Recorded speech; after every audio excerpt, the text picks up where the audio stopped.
மனிதனுடைய சுவாச வழியாக சென்று மனிதனுடைய ஈரலில் இருக்கக்கூடிய கொழுப்புக்களை தின்று அந்த வியாதி உண்டாகிறது. இதோ உலாவுகிறதே இந்த கிருமிகள். 64 வியாதியை தடுக்கிறேன் என்று வைத்தியன் ஒரு மருந்தை கொடுத்து விட்டு சொல்லுகிறானே, அந்த 64 வியாதிகளையும் உண்டாக்கக்கூடிய கிருமிகள் இவைதான். இதை ஒழிப்பதற்காகத்தான் தனிப்பட்ட முறையில் நான் ஆராய்ச்சி செய்து சில மருந்துகளை கண்டுபிடிக்கிறேன். அரசாங்கமும் இதற்காக மும்மரமாக பல மருந்துகளை கண்டுபிடித்து வருகின்றது. இவைகளாலே இந்த கிருமிகளை அழித்துவிட முடியாது. இதற்கு பொதுமக்களுடைய ஒத்துழைப்பு மிக மிக அவசியம். அவர்கள் குடிசையில் வாழக்கூடியவர்களாக இருந்தாலும் சரி, மாடிகளே இருப்பவர்களாக இருந்தாலும் சரி, அவர்கள் வீட்டை சுத்தமாக வைத்துக் கொள்ள வேண்டும். குழந்தைகளை கொண்டு வந்து காலை நேரத்தில் வெளியே உட்கார வைப்பதும் அது மிக அசிங்கம். அதனால் தான் கிருமிகள் உண்டாகிறது. குழந்தைகளை லெட்ரினுக்கு அழைத்து செல்ல பழக வேண்டும். தவிர பேர் திருவிழாவுக்கு அழைத்து சென்று அங்கே கண்ட பண்டங்களை வாங்கி கொடுத்து குழந்தைகளுக்கு அதன் மேல் பல கிருமிகள் உட்கார்ந்து அதை தின்று குழந்தைகளுக்கு வியாதிகள் உண்டாகிறது. இதை நாங்கள் போய் பிரச்சாரம் செய்ய முடியாது. பொதுமக்கள் சேவை செய்யக்கூடியவர்கள், மக்களிடத்திலே ஓட்டு பெற்று கவுன்சிலராய் வேலைக்கு வரக்கூடியவர்கள் ஒவ்வொரு வீட்டிற்கும் சென்று, ஏன் டாக்டர் இந்த கிருமிகளை அடியோடு ஒழிக்க முடியாதா? முடியாது. ஒழிச்சுக்கிட்டும் இருப்போம், உற்பத்தி ஆகிக்கிட்டும் இருக்குது. அப்படிதான் என்ன செய்யறது? இப்ப சப்பாத்தி ஒழிக்கிறதுக்கு பல கிருமிகளை கொண்டாந்து வச்சாங்க. சப்பாத்தி ஒழிஞ்சு போச்சா? அது எங்கெங்க சௌரியமா இருக்கணுமோ அங்கங்க இருந்துகிட்டு தான் இருக்கு. இப்ப மூட்டை பூச்சியை ஒழிக்கிறதுக்கு எவ்வளவு மருந்து கண்டுபிடிச்சாச்சு.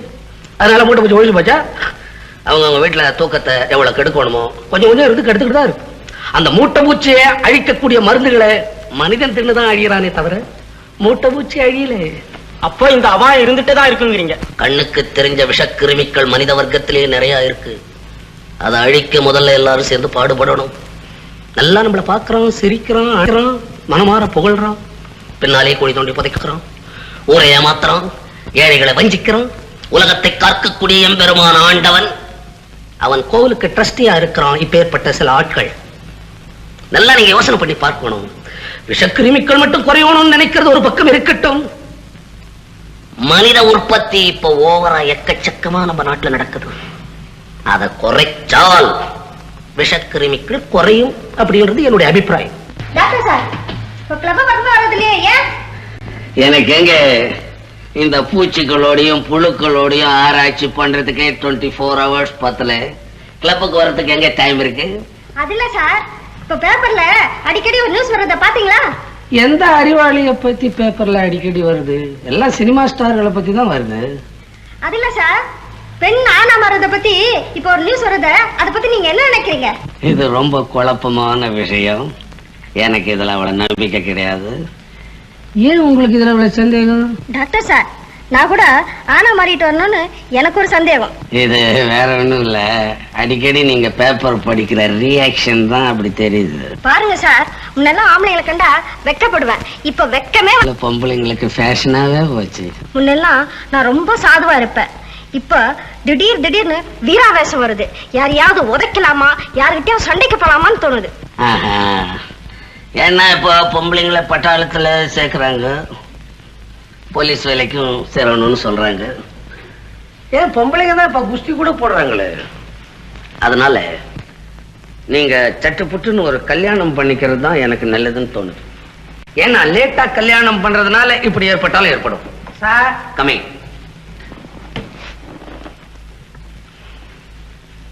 வக்கீல் வரதராஜன் வர சொல். சரி சார்.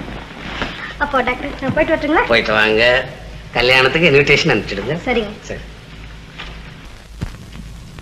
நீ இருந்த இருப்பு என்ன, வாழ்ந்த வாழ்வு என்ன, பங்களா வாசல்ல எத்தனை கூர்கா, இந்த படம் எடுக்கிற எல்லா ப்ரொடியூசர்கிட்டையும் பணத்தை வாங்கிக்கிட்டு கால் சீட்டு கொடுத்துட்டு கொடைக்கானல் சீசனுக்கு போயிடுவியே. நீ வாயை திறந்து என்ன சொல்லுவேன்னு இந்த பேப்பர்காரங்க கியூ சிஸ்டத்துல நிப்பாங்களே. உன் கண்ணழகு காலழகு வர்ணிக்க எத்தனை மைனருங்க. நீ கோணலா கொடுக்கிற போசெல்லாம் உயர்ந்த போசுன்னு இந்த ஸ்டில் போட்டோகிராஃபர் எடுத்துக்கிட்டே இருப்பாங்களே. நீ நடிக்கிற படத்தை தான் பாப்பேன்னு இந்த புரியாத ஜனங்க ரொம்ப பேர் இருந்துகிட்டு இருந்தாங்களே. இப்ப உன் மூஞ்ச யாராவது பாப்பாங்களா? நானோ இன்ஸ்பெக்டர், நீங்க சொல்ற டீடைல்ஸ் படி பார்த்தா அந்த கொலைய அந்த பெண் பேர் என்ன? நீலமணி. நீலமணி. சைக்காலஜி படி அந்த பெண் கொலை செஞ்சிருக்க முடியாது. அவளுடைய தகப்பன் ஒரு கொலையில சம்பந்தப்பட்டு ஜெயில இருந்து தப்பி கூட ஓடி இருக்கான் சார். அது சரி, அந்த பரம்பரையை வச்சுக்கிட்டு சொல்றீங்க அந்த கொலை உணர்ச்சி அந்த பெண்ணுக்கு இருக்கலாம்னு நினைக்கிறீங்க. அதுல எனக்கு நம்பிக்கை இல்லை. ஏன்னா இப்போ பரம்பரையா யோக்கியமா இருக்கிற குடும்பத்துல ஃப்ராய்டு பசங்க பிறக்கிறானுங்க. காலம் பூரா கொள்ளை அடிச்சுக்கிற இந்த கூட்டத்துல நல்லா படிச்சுட்டு எஜுகேட்டடாவும் இருக்கிறாங்க. அதனால ஜட்ஜ்மெண்ட் அப்படி பண்ணிட முடியாது. நம்ம ஆனாலும் இருக்கிற சாட்சியங்கள் எல்லாம் சந்தேகத்தை அவ மேலேயே வலுப்படுத்து. ஒண்ணு செய்யுங்க, இது உங்களுக்கு தெரிஞ்ச விஷயம்தான், நான் சொல்லக்கூடாது, இருந்தாலும் ஃப்ரெண்ட்ஸ்ன்ற முறையில சொல்றேன். இந்த பரந்தாமன் கொலை விஷயமா சரியான துப்பு கிடைக்காதனாலே இந்த கேஸை லேட் பண்ற மாதிரி வச்சிடுங்க. அப்புறம் இந்த பொண்ணை அடிக்கடி நீங்க வாட்ச் பண்ணி பாருங்க. சைக்காலஜிக்கல் ரியாக்ஷன் சில சந்தர்ப்பங்கள்ல அவகிட்ட எப்படி இருக்குன்னு நோட் பண்ணா சொல்லுவா கண்டுபிடிச்சிடலாம். இந்த மாதிரி முறைகளை பத்தி நான் இங்கிலீஷ் கேசஸ்ல ரொம்ப படிச்சிருக்கிறேன். அந்த மெத்தடையே ட்ரை பண்ணலாம். ஆனா டாக்டர், இந்த தத்துவ ஆராய்ச்சி சைடுல உங்க ஹெல்ப் ரொம்ப அவசியம். எப்பவும் எந்த நேரத்திலும் டெஃபினட்டா உண்டு. தேங்க்யூ டாக்டர், நான் வர்றேன். மிஸ்டர் கைலாசம், இந்த பரந்தாமன் கொலைகேஸ் விஷயமா நான் சொன்னதெல்லாம் உங்களுக்கு ஞாபகம் இருக்கும். நான் உங்களுக்கு அன்னைக்கு ப்ராமிஸ் பண்ணியிருக்கிறேன். இந்த கேஸ் சம்பந்தமா என்னுடைய ஆராய்ச்சிக்கு தென்பட்ட சில உண்மைகள் எனக்கு கிடைக்கும் போது உடனே உங்களுக்கு நான் சொல்றேன். Thank you doctor. Mister Kannan. Good morning doctor. Good morning. Good morning. வாங்க வாங்க உட்காருங்க. நீங்க எப்ப இங்க வந்தீங்க? நான் இங்கே தான் இருக்கிறேன். ஆமா, நீங்களும் உங்க மிஸ்ஸஸ் இங்க வந்திருக்கிறதா கேள்விப்பட்டேன். மீட் பண்ணலாம். சீசனுக்காக வந்தீங்களா? சீசன் ஆகுது. இந்த ஊர்ல சீக்கு ஒண்ணு உண்டாயிருக்குன்னு கேள்விப்பட்டேன். சாக்கடை கீக்கடை கட்டாதனால சில கிருமிகள் புதுசா ஸ்டார்ட் ஆகி அது பீப்புள்ஸுக்கு ரொம்ப ட்ரபிள் கொடுக்குது. அதை ஸ்டடி பண்ணலாம்னு வந்தேன். ஏன் உங்க அப்பா சொல்லலைங்களே? அம்மா எங்க தான் தங்கிருக்கீங்க? இதே ஸ்பாட்லயே தங்கிருக்கேன். ரொம்ப அபாயகரமான சூழ்நிலையில நீங்க வாடுறீங்க சார். பொதுமக்களுக்காக எவ்வளவு சிரமப்படுறீங்க. நாங்களும் தகுந்த பாதுகாப்போட தான் இந்த ஆராய்ச்சியில இறங்கி இருக்கிறோம். எங்களையும் மீறி சில ஆபத்துகள் வரத்தான் செய்து. அதுக்கு நம்ம என்ன செய்ய முடியும்? பல உயிர்களை காப்பாத்துறதுக்கு ஒரு உயிர் போனா போக வேண்டியதுதான். மிஸ்டர் கண்ணன், உங்க அப்பா சௌக்கியமா? அவர் எனக்கு தங்கறதுக்கு இவ்வளவு வசதி இங்க செஞ்சு கொடுத்திருக்கிறார். அவருக்கு ஒரு தேங்க்ஸ் லெட்டர் கூட எழுத எனக்கு டைம் இல்ல. டான்சர் குமுதவல்லி இல்ல, அவ தங்க கனகவல்லி ரெட்டப்பிறகு. என் கண்ணு என்னாலே நம்ப முடியல.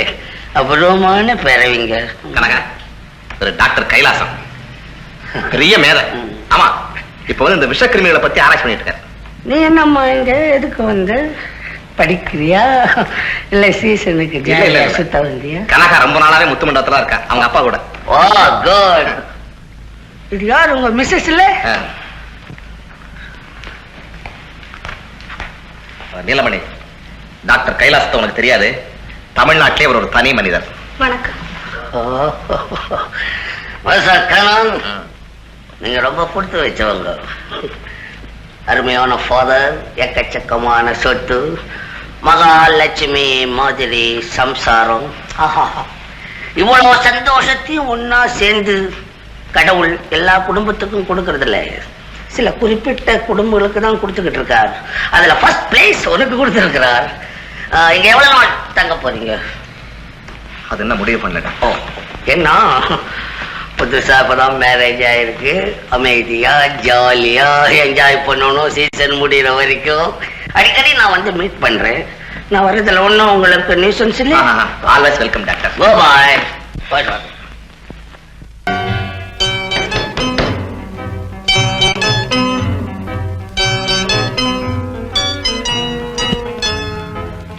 யார் அது?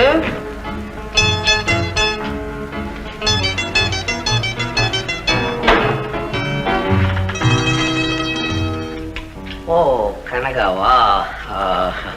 நேத்தே வர்றேன்னு ஏன் வரல?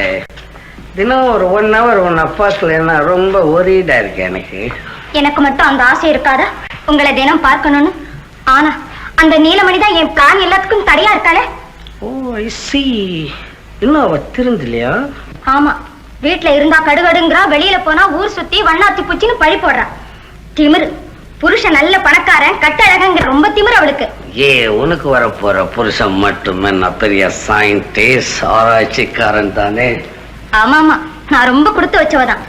ஆனா முதல்ல அவ திமிர அடக்கணும், அப்போதான் நம்ம நினைச்சது நடக்கும். பாதி சொன்னா போதும், எனக்கு மீதி சொல்ல வேண்டிய அவசியம் இல்லை. சும்மா தொன்னு பேசக்கூடாது. இப்ப என்ன, நீலமணி உங்ககிட்ட ஆணவமா நடந்துக்கிறா, அதை அடக்கணும். ஆமாங்க, அதுக்கு வழி கேட்கத்தான் நான் உங்ககிட்ட நடநடையா நடக்கிறேன். இதுக்கெல்லாம் அவசரப்படக்கூடாது. ரொம்ப ஸ்லோவா திங்க் பண்ணணுமே தவிர சட்டு புட்டுன்னு எதையும் செஞ்சிடக்கூடாது. இப்ப நான் நினைச்சா எதுவும் செய்ய முடியும் என்னாலே. ஆண்டவன் படைப்பு அப்படி இப்படின்னு சொன்னா நான் இப்ப நம்ப முடியாது. ஏன்னா அவ்வளவு ஆராய்ச்சி பண்ணிக்கிட்டு இருக்கிறேன். இப்ப நெருப்பு சுடும், அது மேல நான் நடப்பேன். வாரி வாயில எடுத்து போட்டுக்கிட்டு கொப்பளிச்சு துப்புவேன்.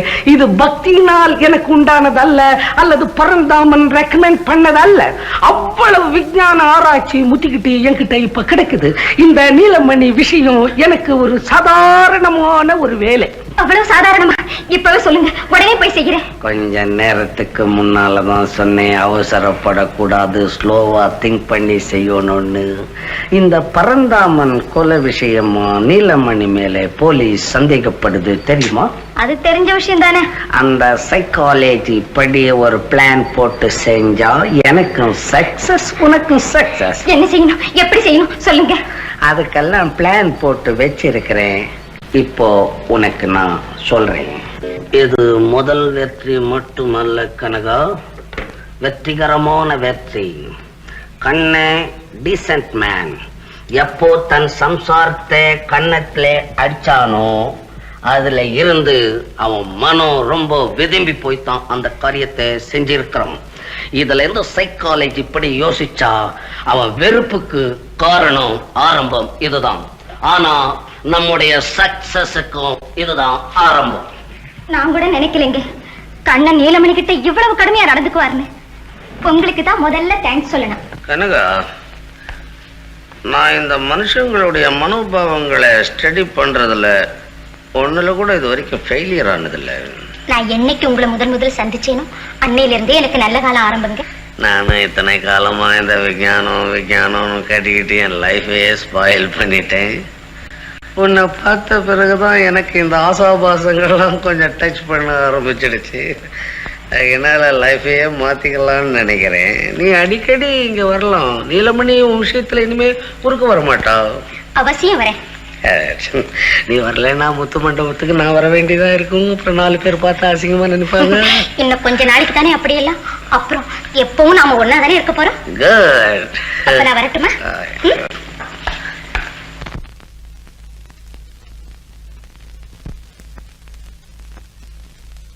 நான் சாதாரண மூளை இருக்கிற மனுஷங்கிட்டயா பழகி இருக்கிறேன். ஆராய்ச்சி பண்ணி பண்ணி இப்ப என்கிட்ட மூளையே கிடையாது, எல்லாம் ஹிருதயமா மாறி போச்சு. இப்ப நீலமணி அனல்ல விழுந்த புழு போல துடிக்கிறா. அத பார்த்து நீ இப்ப சந்தோஷப்படுறல்ல, அது போதும் எனக்கு. நீ சந்தோஷமா இருக்கிறதுக்கு நான் எதுவும் செய்யறதுக்கு இப்ப தயாராயிட்டேன். ஃபர்ஸ்ட்ல நம்ம மேரேஜ் பிக்ஸ் பண்ணணும். கிளம்புற மேரேஜ்னா சாயந்தரமே வேர்ல்டு டூர் புறப்படணும். பல நாட்டு விஞ்ஞானிகள் கிட்ட எடுத்துன்னு போய் உன்னை மிஸ்ஸஸ் கைலாசம்னு கைகுலுக்க வைச்சாத்தான் என் மனசு நிம்மதி அடையும். அதனால எனக்கு புகழ் மாலை வரும், உனக்கு பூ மாலை டன் கணக்கா வரும். அதனால எப்ப மேரேஜ் பண்ணிக்கலாம். ரொம்ப தேங்க்ஸ்ங்க. இதெல்லாம் நான் மறக்கவே மாட்டேன். மறக்க மாட்டேன்னு சொல்லி பிரயோஜனம் இல்லை. மேரேஜை பத்தி சொல்லி எப்ப சேர்க்கலாம். முதல்ல நீலமணி விஷயம் பிளான் படி முடியட்டும், அப்புறம் பாருங்களேன். இன்னத்து நீ பழையபடியும் அப்புறம் பாருங்க கல்யாணத்தை பத்தி சொல்லு. கல்யாணம் தானே? சரி சரி சரி.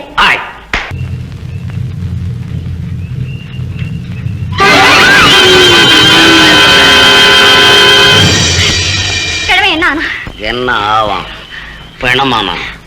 நீ நினைக்கிறதெல்லாம் நடக்குது. என்ன கையில மூட்டை?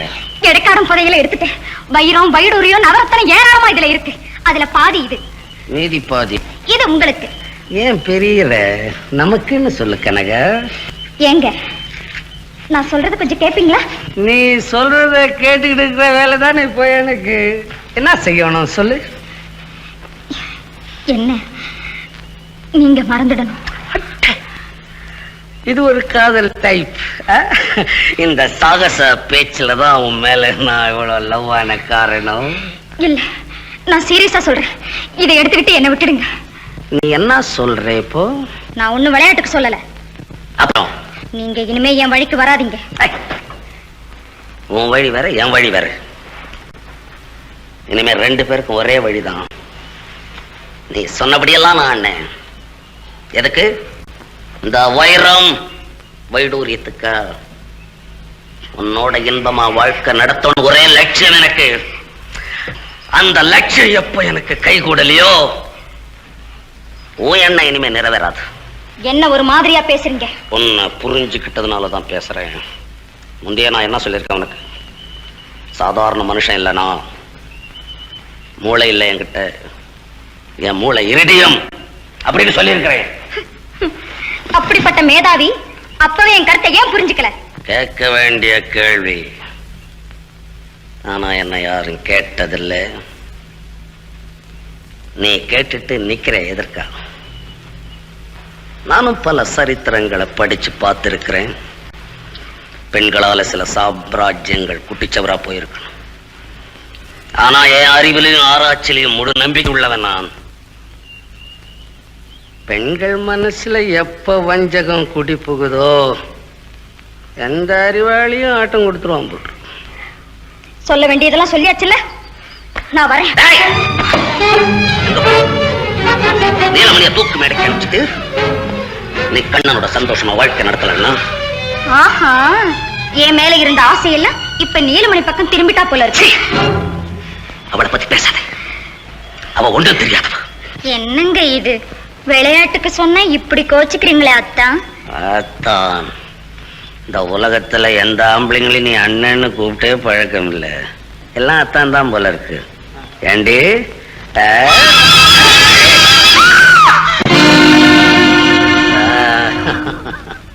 குமுதவல்லி, நான் சொல்றத ஒவ்வொன்றும் பொறுமையா கேட்கணும். குறுக்க ஒண்ணு பேசக்கூடாது. பாட்டுக்கார பிறந்தாம பெரிய பணக்காரன்னு நினைச்சு அவனை கல்யாணம் பண்ணி ஏமாந்தியா? அப்புறம் அவங்கிட்ட பணம் இல்லைன்னு தெரிஞ்சுக்கிட்டியா? கோடீஸ்வரன் கண்ணனை கல்யாணம் பண்ணிக்கிட்டு சுகமா வாழலான்னு பிளான் போட்டியா? அந்த நேரத்துல நான் உனக்கு கிடைச்சேன். நான் நாட்டியத்துல கொஞ்சம் பிரியம் இருக்கிறவன். நீயே ஆட ஆரம்பிச்சுட்ட, அந்த பிரியத்தை உண்மையிலேயே வச்சுட்டேன். அதை நல்லா பயன்படுத்திக்கிட்டேன். பரந்தாமனை கொன்னாத்தான் நாம் சுகமா வாழலான்னு என்கிட்ட நீ சொன்ன. முதல்ல அவனை கொன்ன, உடனே கல்யாணம் பண்ணிக்கணும்னு கேட்டேன். நீ டிலே பண்ணிக்கிட்டே வந்த. ஏன் டிலே பண்றேன்னு கேட்டதுக்கு என்ன சொன்னேன்? முத்து மண்டபத்துக்கு போகணும், அங்க புதையல் இருக்கு, குமுதவல்லி என்ற பேரால போனா கிழவன் கொடுக்க மாட்டான், கனகவல்லி மாதிரி போய் ஆக்ட் பண்ணணும், அப்பதான் கொடுப்பான்னு சொன்னேன். அதுக்கு நான் ஹெல்ப் பண்ணனா இல்லையா? அந்த இடத்துல என்னை ஏமாத்திட்டியே. நீ கனகவல்லிய ஆக்ட் பண்ண போனது கிழவனுக்கு அல்ல, கண்ணனுக்கு வலவீச. கண்ணங்கிட்ட இருக்கிற பணத்துக்கு இல்ல, அதோட விட்டியா? பாவம் நீலமணி, அவளுடைய வாழ்க்கையை சிதறடிக்க சொன்னியடி. செஞ்சனே, எதுக்காக செஞ்சேன்? உன் மேல இருக்கிற ஆசையினாலே. கடைசியா நீலமணி கிட்ட புதையல் விஷயத்தை கிழவன் சொல்லிடுவானோ அப்படின்னு பயந்துகிட்டு தானே கிழவனை கொல்ல சொன்னேன். கடைசியா இப்பதானடி கொன்னுட்டு வர்றேன். இத்தனை கொலைகளுக்கும் குற்றங்களுக்கும் காரணம் யார்? நானா? நீயா? சொல். பேசாதே கூடாது. இவ்வளவு நேரம் பதில் பேசல, பேசுனே. சொல். இவ்வளவு நேரத்துக்கு பதில் சொல்லிய, இப்ப சொல். சொல்.